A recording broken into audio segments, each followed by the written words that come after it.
अस्सलाम वालेकुम, सितारों के सफ़र पर खुश आमदीद। आज की वीडियो में हम बात करेंगे कि अप्रैल का महीना आपके लिए कैसा रहेगा। हम बात करेंगे आपके करियर को लेके कि करियर आपका कैसे अपलिफ्ट हो सकता है, कौन सी अपॉर्चुनिटीज़ हैं, कहाँ पे किन डिसीजंस को आपने रिकंसिडर करना है ताकि आप इस मंथ से मैक्सिमम फ़ायदा उठा सकें। सिमिलरली हम आपकी लव लाइफ़, आपकी मैरिड लाइफ़, सिंगल्स के बारे में बात करेंगे। इसके अलावा आपकी हेल्थ के बारे में भी बात करेंगे, कहाँ पे आपको अपॉर्चुनिटीज़ मिल सकती हैं, कहाँ पे रिकंसिडर करने की ज़रूरत है, कौन से दिन आप लोगों के लिए फ़ेवर में होंगे, मून की पोज़ीशंस को एनालाइज़ करेंगे यहाँ पे। इसके अलावा किन दिनों में आपको थोड़ा-सा एहतियात करना चाहिए या आपकी जो मीटिंग्स वगैरह हैं या कुछ भी एक्स वाई ज़ेड आप लोगों के इम्पोर्टेंट काम हैं, उन दिनों में आप लोग उसको डिले कर दें ताकि आप लोगों के लिए काम आसानी से होना शुरू हो जाएँ। तो इन सारी चीज़ों को हम देखेंगे, लेकिन उससे पहले मैं आपको 2 चीज़ें बता दूँ कि जिन लोगों को अपना मून साइन नहीं पता, वो कमेंट में अपनी ओरिजिनल डेट ऑफ बर्थ लिखें। और जब तक आपको सितारों के सफ़र से मैसेज ना आए, आप लोगों ने इस चीज़ पे बिलीव नहीं करना कि कौन आपको क्या मून साइन बता रहा है। मून साइन आपको सितारों के सफ़र से मैसेज आएगा कि आपका ये मून साइन है, उसी को आपने उसी से रिलेटेड आप लोगों ने रीडिंग्स देखनी है। इसके अलावा जो लोग अपनी कुंडली या ज़ाइचे का डिटेल्ड एनालिसिस करवाना चाहते हैं, उनके सामने व्हाट्सएप का नंबर आ रहा होगा स्क्रीन पर, आप लोग व्हाट्सएप पर मैसेज करके अपना अपॉइंटमेंट हासिल कर सकते हैं। और जैसे मैंने आपको बताया था कि हम लोग लाइव आएंगे, तो जिन लोगों ने सब्सक्राइब नहीं किया हुआ काइंडली सब्सक्राइब कर लीजिए ताकि आप लोग कमेंट कर सकें। तो आइए वीडियो को शुरू करते हैं और देखते हैं, अगर आपका मून साइन और लगना एरीज है यानी मेष राशि है यानी कि बुर्ज हमल है, तो जो अच्छे दिन रहेंगे आप लोगों के लिए इस महीने वो 17, 19 और 21 अप्रैल होंगे। इन दिनों में आप कोई भी इनिशिएटिव ले सकते हैं, अपने काम, कारोबार, अपनी मीटिंग्स वगैरह जो भी हैं आप इन दिनों में रख सकते हैं। लेकिन कुछ सेंसिटिव डेज भी होंगे, क्योंकि पिछले महीने जो आप लोगों ने देखा वो एक अंगारक दोष देखा, जिसकी वजह से बहुत ही एग्रेसिव सी आपको दोस्तों यारों में आपके नेटवर्क्स के थ्रू बहुत से आपको डिफ़िकल्टी फेस करनी पड़ी होगी। तो सेंसिटिव डेज़ आप लोगों के लिए इस महीने जो होंगे वो 5th, 13 टू 15th या 16 कह लीजिए, 25 एंड 28 ऑफ अप्रैल रहेगा। करियर, बिजनेस और फाइनेंस के हवाले से बात करें तो करियर आपके लिए इस महीने थोड़ा सा इंटेंस रहेगा, क्योंकि जो आपके 10th हाउस का लॉर्ड है वो आपके 12th हाउस में बैठा हुआ है और मार्स उसके साथ कंजंक्ट करेगा, सन यहाँ से ट्रांजिट करेगा।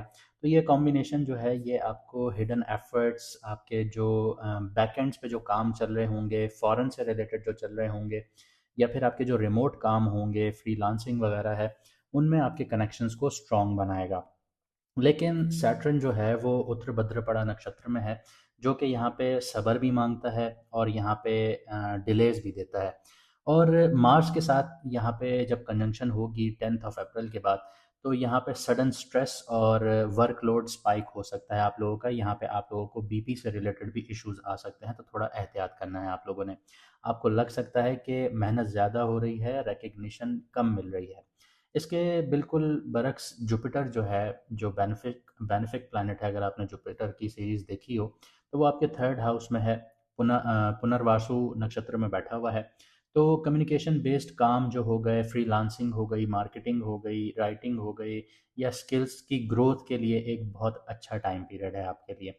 और अगर आप लोग इन फील्ड्स में हैं तब भी आपके लिए बहुत अच्छा टाइम पीरियड है। जुपिटर की जो 9th एस्पेक्ट है वो आपके 11th हाउस पर जाती है। 11th हाउस में राहु बैठा हुआ है, जिसके साथ अंगारक दोष में मार्स अभी तक है। तो यहाँ पे जो मुनाफे हैं, जो आपकी नेटवर्किंग है, उनमें अनएक्सपेक्टेड अपॉर्चुनिटियाँ क्रिएट होंगी। ऑल्दो आप लोग साढ़े साथी के पहले फेज़ में हैं, लेकिन आप लोग यहाँ पे अब बिल्ड करेंगे। उसकी वजह ये है कि फर्स्ट फेज़ में आपको यहाँ पे मिलेगा जितनी भी आपने मेहनत की थी, उस मेहनत के हिसाब से आपकी एक रूटीन में ज़िंदगी आना शुरू हो जाएगी, पैसा भी आएगा, लेकिन एक्सपेंसेस भी बढ़ेंगे। और यहाँ पे जो राहु है वो यहाँ पे इल्यूजन्स भी क्रिएट करता है, तो यहाँ पे आपको इस चीज़ का एहतियात करना है कि किसी पे ब्लाइंडली ट्रस्ट नहीं करना, ब्लाइंडली डील नहीं करनी। किसी को फ़ोन पे कह दिया कि हाँ भाई मेरी डील हो गई, नहीं, इस तरह नहीं, प्रॉपर उसको रिसर्च कीजिएगा। क्रिप्टो में इन्वेस्टमेंट्स जंप नहीं करनी आप लोगों ने फ़ौरन से क्रिप्टो वगैरह में। फाइनेंस की बात करें तो फाइनेंस के पर्सपेक्टिव से वीनस का जो टॉरस में ट्रांजिट है 20 अप्रैल के बाद, रोहिणी नक्षत्र में, तो ये एक स्ट्रॉन्ग अर्निंग पोटेंशियल देगा आपको। यहाँ पे स्टेबल इनकम हो जाएगी, आपकी सेविंग शुरू हो जाएंगी, फैमिली का सपोर्ट बहुत अच्छा रहेगा, इम्प्रूव होगा आपके लिए। लेकिन पहले हाफ में एक्सपेंसेस बहुत ज़्यादा बढ़ना शुरू होंगे क्योंकि 12th हाउस एक्टिवेटेड होगा, और 12th हाउस आपका लगातार एक्टिवेटेड रहेगा, ये एक्सपेंसेस बढ़ाता रहेगा। लेकिन सेकेंड हाफ में आप थोड़े स्टेबिलिटी की तरफ आएंगे। ट्रैवलिंग से रिलेटेड आप लोगों के एक्सपेंसेस बढ़ सकते हैं, हॉस्पिटल से रिलेटेड बढ़ सकते हैं, हेल्थ से रिलेटेड आपके बढ़ जाएंगे, और आप ये समझ लीजिए कि लग्जरी प्रोडक्ट्स पर आपके जो एक्सपेंसेस हैं वो बढ़ जाएंगे, और आपकी हिडन कॉस्ट बहुत ज़्यादा बढ़ना शुरू हो जाएगी। अब यहाँ पे आपके स्टॉक और क्रिप्टो की बात करें तो राहु और जुपिटर का जो एक एस्पेक्ट है, तो ये स्पेक्युलेटिव प्रॉफिट्स तो देता है आपको, मुनाफे तो देता है, लेकिन फिफ्थ हाउस में बैठा हुआ केतु भी है, तो इसकी वजह से इम्पल्सिव डिसीजंस नहीं लेने, वरना ये नुकसान दे सकता है। स्ट्रैटेजी बेस्ड अप्रोच रखिए और प्रोफेशनल्स की एडवाइस के साथ ही आप लोग क्रिप्टो और स्टॉक्स में इन्वेस्ट कीजिए। आगे बात करते हैं आपकी लव लाइफ और रिलेशनशिप्स की। तो लव लाइफ में केतु आपके फिफ्थ हाउस में बैठा हुआ है, मघा नक्षत्र में है, तो ये यहाँ पे आपको इमोशनल डिटैचमेंट देगा, पास्ट लाइफ से कार्मिक कनेक्शंस को एक्टिवेट करेगा, यानी जो आपने बीता हुआ कल था, आपका पार्टनर था, वहाँ पे आपके कनेक्शंस बन सकते हैं वापस, आपका पार्टनर वापस आ सकता है, लेकिन इमोशनली आप डिटैच रहेंगे।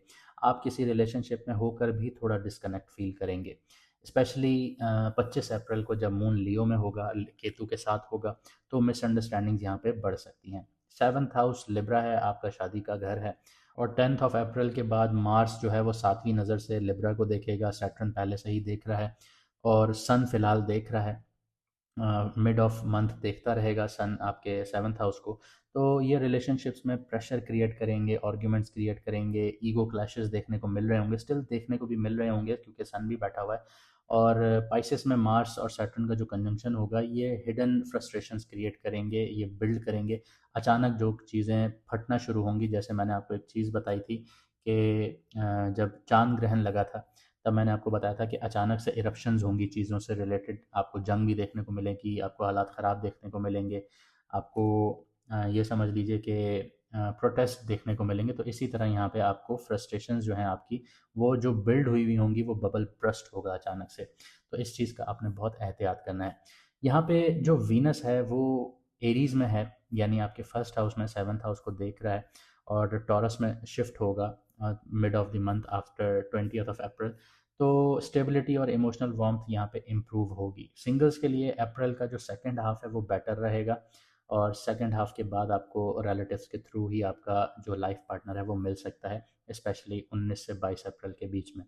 आगे बात करते हैं आपकी हेल्थ की, आपकी वेलबींग की। तो हेल्थ के लिए ये महीना थोड़ा सा सेंसिटिव रहेगा क्योंकि सिक्स्थ हाउस आपका विर्गो है, और मार्स और सैटर्न आपके 12th हाउस पे बैठे हुए हैं और देखेंगे आपके सिक्स्थ हाउस को। तो इसका मतलब है आपको डाइजेस्टिव इश्यूज हो सकते हैं, फटीग देखने को मिल सकती हैं, स्ट्रेस रिलेटेड प्रॉब्लम्स आ सकती हैं, ब्लड से रिलेटेड इश्यूज आ सकते हैं, जैसे आप ये कह लीजिए माइग्रेन हो गया, आपको ब्लड प्रेशर हो गया।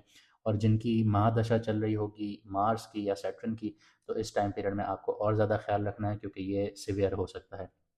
इसके अलावा 1 और 28 अप्रैल को आपको जब मून होगा आपके विर्गो में होगा, तब आपको सिम्टम्स नोटिसेबल होते हुए नज़र आएंगे कि चीज़ें बिगड़ रही हैं।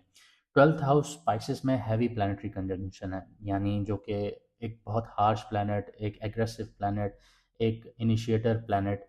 तो यहाँ पे आपकी स्लीप डिस्टर्बेंस देखने को मिल सकती है, एनजाइटी बढ़ सकती है, ओवर थिंकिंग बहुत ज़्यादा हो सकती है, दिमाग 24 घंटे चल रहा होगा, रात को सोने के लिए सर पे तकिए पे सर रखेंगे, दिमाग चल पड़ेगा। तो इस तरह की सिचुएशंस बहुत ज़्यादा होंगी क्योंकि मार्स जो है वो रेवती नक्षत्र में है, तो एनर्जी ड्रेन करेगा, रेस्टलेसनेस देगा आप लोगों को, जब तक सैटर्न और सॉरी जबकि सैटर्न जो है वो क्रॉनिक फटीग्स दे सकता है।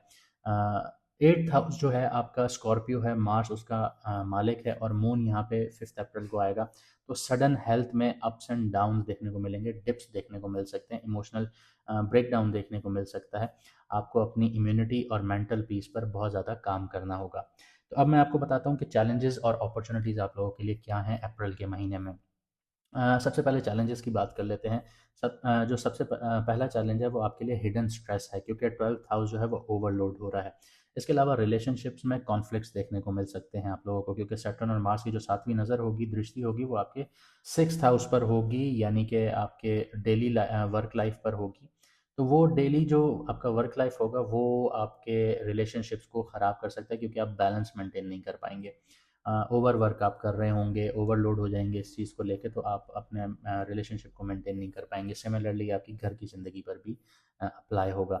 इसके अलावा फाइनेंशियल इंस्टेबिलिटी फर्स्ट हाफ में देखने को मिल सकती है आप लोगों को। इमोशनल डिटैचमेंट भी देखने को मिलेगी, क्योंकि केतु आपके फिफ्थ हाउस में है। अपॉर्चुनिटी यहाँ पे ये है कि कम्युनिकेशन और स्किल्स जो हैं उनमें ग्रोथ देखने को मिलेगी। आपने इन्हीं दो चीज़ों में बहुत अच्छे से कमांड हासिल करनी है, तो आप लोगों के रास्ते खुलना शुरू हो जाएंगे। फॉरेन कनेक्शंस हो गए या रिमोट वर्क हो गया, उसमें भी आपको पॉजिटिव अब ब्रेक थ्रू मिलेंगे।